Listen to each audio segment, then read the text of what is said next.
style c'est steampunk, mais crade. Donc là, elle est en train de faire le côté steampunk, etc. Donc, Steampunk, mais visiteur de futur. voilà, steampunk, visiteur du futur. Oui, crade, merci, Gauthier, super, sympa, merci. Mais c'est vraiment ça l'idée. Donc il y a un côté très steampunk, mais pas dans la définition, on va dire, précise du terme, etc. Donc steampunk rock, steampunk à chien, tout ça. Merci. Merci à toi. Ok. Une autre question. Donc yes, toi que j'ai jamais vu de ma vie. C'est ça, ouais. Alors, comme tu disais au Geekopolis, vous n'étiez pas sûr pour une saison 4. Comment ça s'est passé au niveau du financement il y a eu une évolution durant ce mois-ci? Alors il y a plusieurs trucs. Il y a eu le fait que on n'était pas sûr au dernier moment, que j'ai dû quand même avancer parce que bon, le truc c'est que quoi qu'il arrive, j'ai commencé à écrire la saison 4 même pendant la fin de la saison 3 parce que je voulais vraiment que la fin de la saison 3 soit une ouverture possible sur la saison 4, mais en même temps, si on n'avait pas d'argent, bah, ça soit à la fin. Donc j'avais quand même des pistes.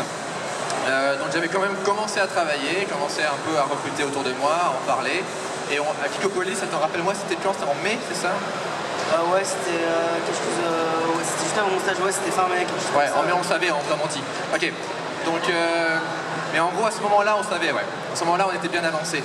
Mais pendant les projections, enfin pendant, voilà, on était dans un état entre les deux, on était en train de monter le budget, et tout, etc. Donc c'était un peu compliqué de dire oui, non, enfin voilà. Ok, merci à toi. Alors, yes.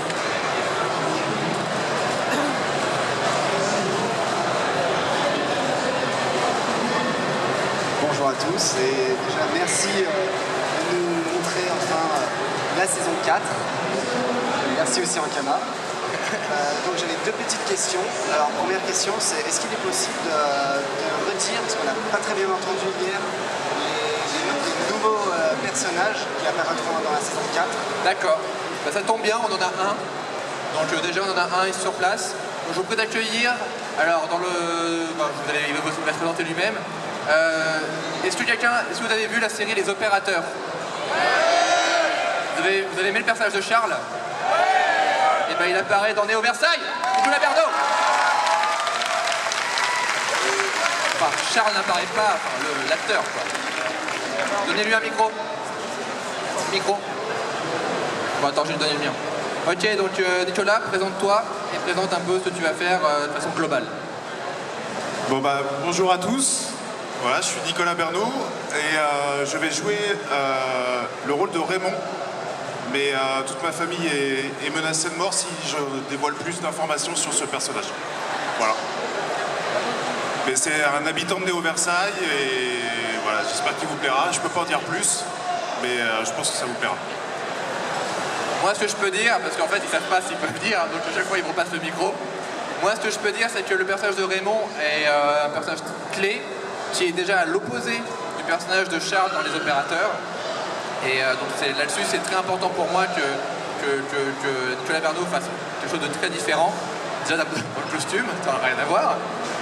Et aussi, c'est un personnage qui est basé sur beaucoup de personnalités de gens que j'ai croisés récemment depuis ces 3 dernières années et tout. Donc voilà, quoi. Il a été inspiré en grande partie par le Comic-Con. Voilà. Et alors les autres personnages, donc nous avons aussi dans le rôle de la reine de Néo Versailles, Sabine Perrault, donc, qui jouait aussi Fran dans Les Opérateurs. Pareil, un rôle à l'opposé de ce qu'elle faisait dans Les Opérateurs. On a aussi Benzaï du Hard Corner, donc, qui fait le rôle d'un marchand de Néo Versailles. Voilà, un marchand que je pense que vous allez vraiment surkiffer. On a aussi, excusez-moi le gros trou, Flaubert, qui fera le rôle de Bernie. Pareil, là pour le coup je me suis pas trop fait chier, tu vois, c'est-à-dire que j'avais Flaubert, je savais qu'il jouait dedans, comment on peut l'appeler, Bernie, en plus je savais qu'il aimait bien le film Bernie et tout, donc je savais que ça allait lui faire plaisir. Donc il fait le rôle de Bernie, qui est un peu un gros dégueulasse, et ça il sait faire.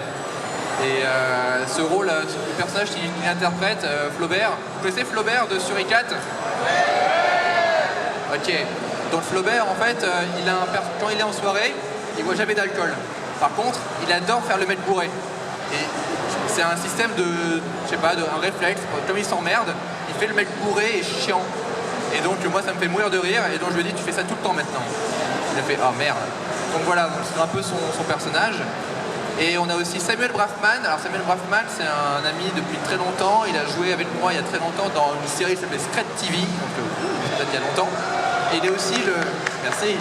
Il est aussi dans le duo, le trio maintenant, Mix Bizarre. Mix Bizarre, vous connaissez, c'est le groupe qui chante la chanson Garden Flat et la chanson Wake Up dans la saison 2. Et donc il chante avec Isabelle Janin. Et là, donc il fait le rôle du conseiller de la reine. Voilà, il s'appelle Octave.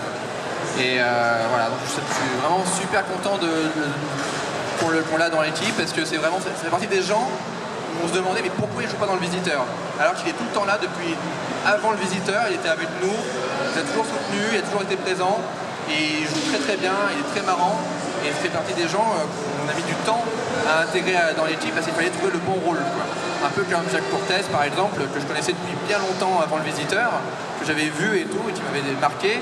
Et j'ai mis du temps à trouver, en même temps je dis ça, mais Jacques, mais Pascal c'est pareil, c'est des gens où j'ai mis du temps à leur trouver le bon rôle et tout, etc.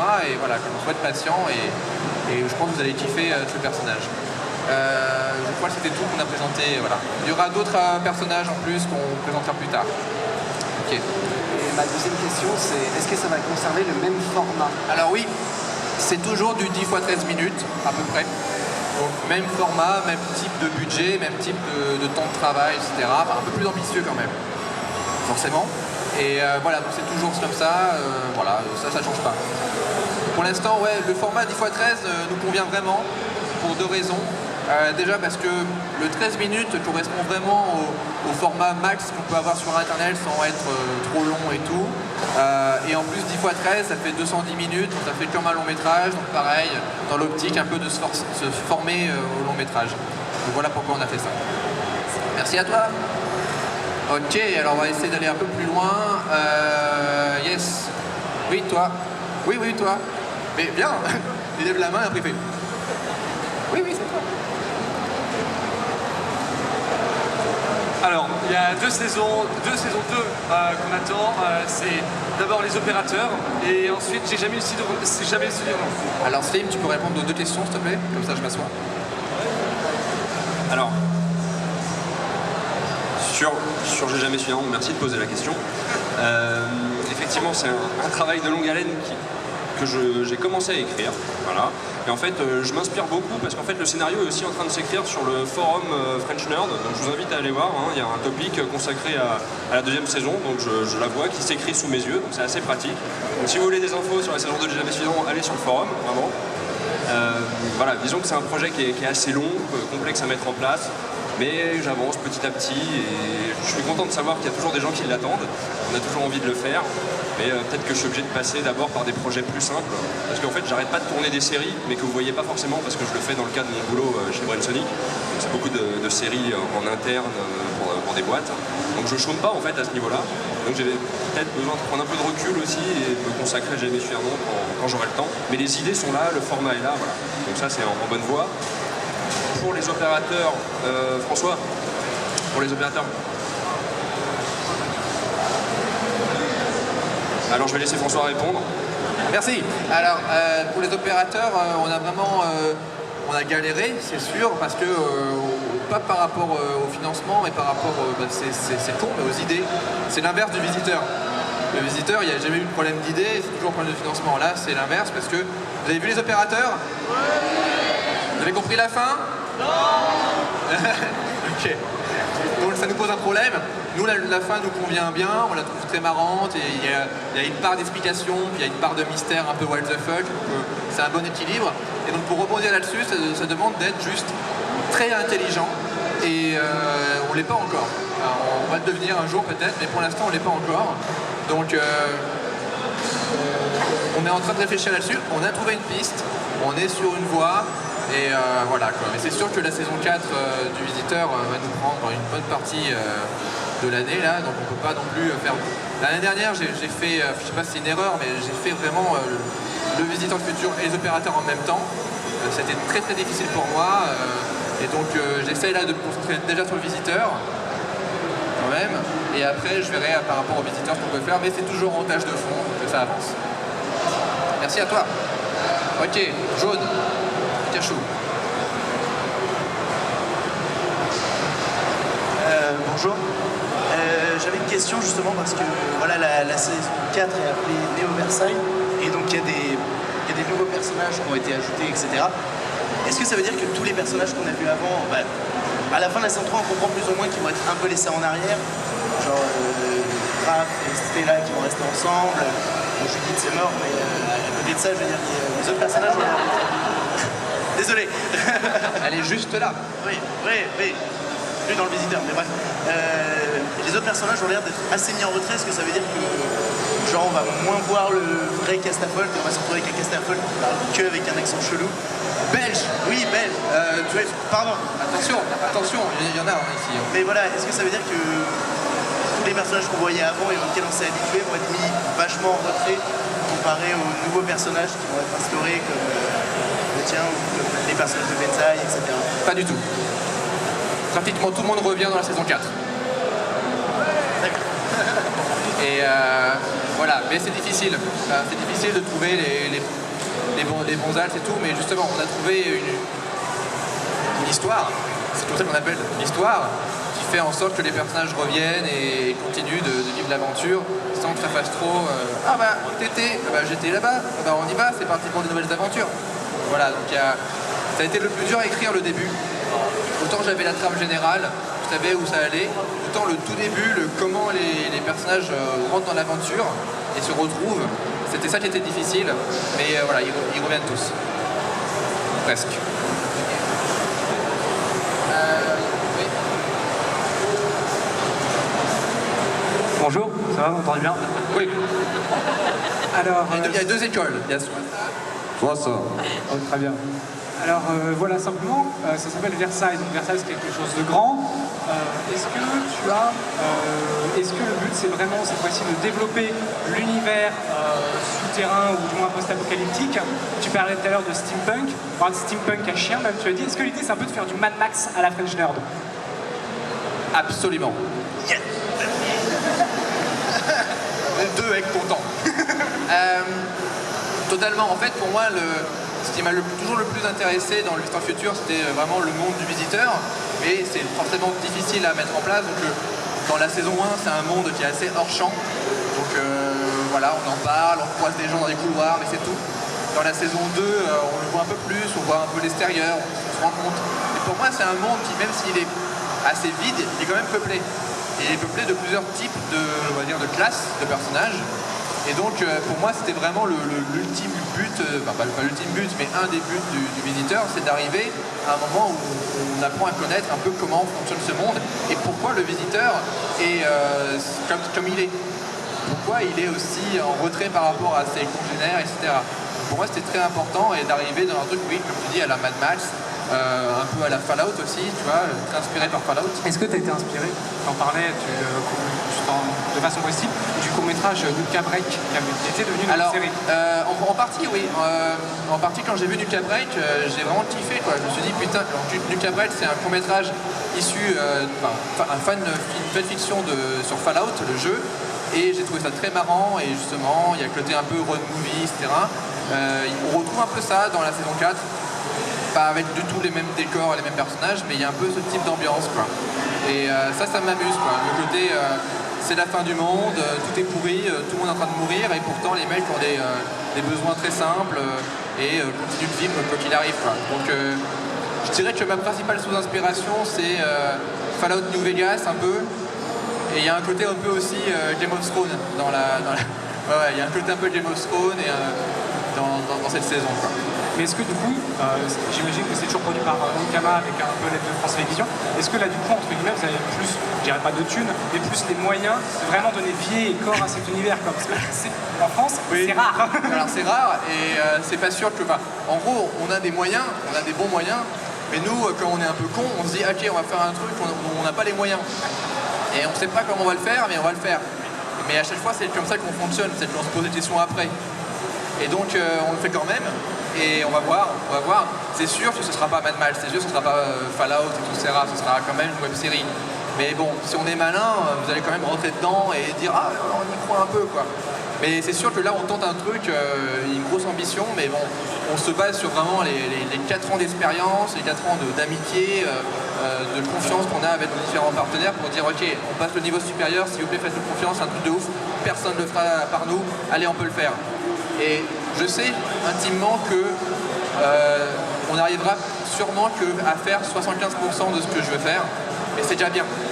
C'est déjà bien et c'est déjà mieux que la moyenne de ce qu'on voit à la télé, donc au final ça m'ira très bien quoi. Donc ce sera jamais parfait, il y aura toujours des trucs, on dira ah voilà comme dans la saison 3, le décor des fois, c'est un peu limité mais voilà, l'important c'est pas que tout soit parfait, l'important c'est que ça fasse rentrer les gens dans l'histoire. Donc on va essayer vraiment de faire ça au mieux. J'espère pas te décevoir. Merci. Juste vite fait, puisqu'on parle de Mad Max, je vends une Twingo sous-équipée, complètement défoncée, je sais pas si ça intéresse quelqu'un. Ok d'accord, allez voir pour la Twingo monsieur. Très bien. Je vous rappelle aussi qu'on a les comédiens ici, hein. Il y a des questions qui peuvent peut-être répondre. N'hésitez pas, ils sont là et sinon ils se barrent quoi. Donc voilà, ils sont ici. C'est pour les comédiens? Non, c'est pour les comédiens? Ok. Alors, je voulais savoir quels étaient vos futurs projets, en fait, que ce soit sur Punchner ou en dehors de Punchner. Vos futurs projets, que ce soit en dehors ou avec Punchner. Ok, vos futurs projets, je vais passer le micro dans ce sens-là et on va aller sur là-bas, ok? Alors moi, comme futur projet, pour l'instant, à part le Visiteur du Futur, j'ai rien de concret. Mais si vous avez des propositions... Bah, moi, le Visiteur du Futur saison 4, j'espère qu'il soit. Et quand tu me dis, parce que j'ai découvert comme tout le monde en fait, donc ok. Et sinon, toujours sur le net avec Studio Bagel. Voilà. Alors, après le Visiteur du Futur, il y a une vie qui se continue au théâtre pour moi, avec Roméo et Juliette qui devrait se faire au printemps prochain. Et puis je dirige une compagnie avec Stanislas qui joue Dario Lombardi. Et on a écrit ensemble. Et on devrait donc être présent à Avignon la saison prochaine. Pas celui-ci, mais celui d'après. Alors, après le Visiteur, moi j'ai toujours, ma saison 2, j'ai jamais su dire non à écrire. J'ai toujours mon boulot avec Brainsonic où je fais pas mal de vidéos. Sûrement une collaboration avec No Life qui va continuer, peut-être d'une autre façon. Je sais pas, tous ceux qui connaissaient Big Bug Hunter, c'est une émission qui vient de s'arrêter, donc on va essayer de trouver autre chose. Et puis des projets de format court en écriture, là je peux pas trop en parler, et des petites vidéos qui vont sortir ça et là, qui sont pas vraiment des séries, qui sont pas vraiment des sketchs, qui sont un peu entre les deux, dont une qui va arriver, je pense, d'ici 10 ou 15 jours. Et donc pour moi, c'est une petite collaboration avec Raph. On va ouvrir un fast-food. Non, c'est pas vrai. Je voulais... Vas-y Raph, dis-leur. On veut ouvrir une chaîne de fast-food qui s'appellerait les Fat Boys, avec un menu gros porc à 12,50 €. Voilà. On va faire ça avec Mathieu d'ici la rentrée. Et, moi, je suis dans une période où en fait, j'ai une phase un peu particulière où je me suis inscrit dans plusieurs... Enfin, je fais partie de plusieurs projets de longs métrages qui sont en train de se mettre en place, et donc c'est pas encore définitif. Mais voilà, il y a 3-4 beaux projets dans lesquels je devrais être en 2014. Quoi. Donc on attend confirmation. Moi, je fais la caisse des Fat Boys. Voilà.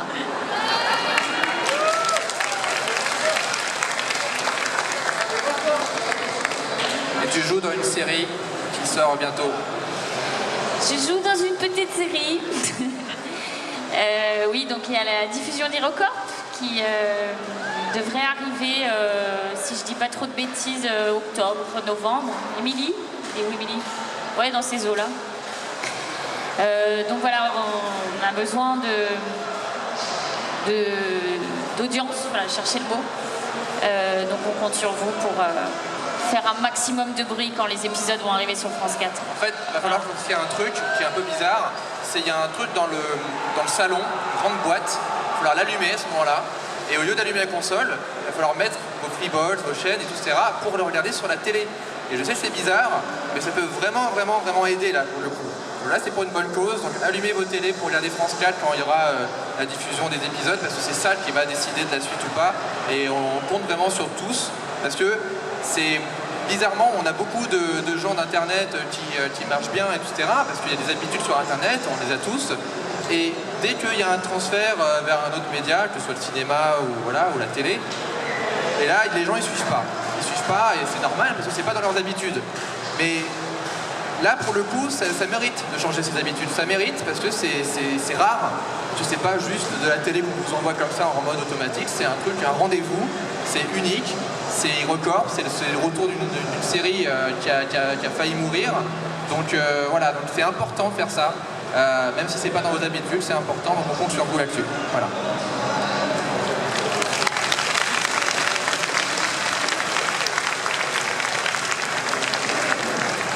Et je rebondis sur un autre truc que Slim a dit. Je vais faire la version abrégée, t'inquiète pas. Donc il y a un projet avec Slim sur lequel on travaille. Et j'espère qu'un jour on le fera. C'est pas sûr, c'est bien lancé. Mais les origines du projet ont été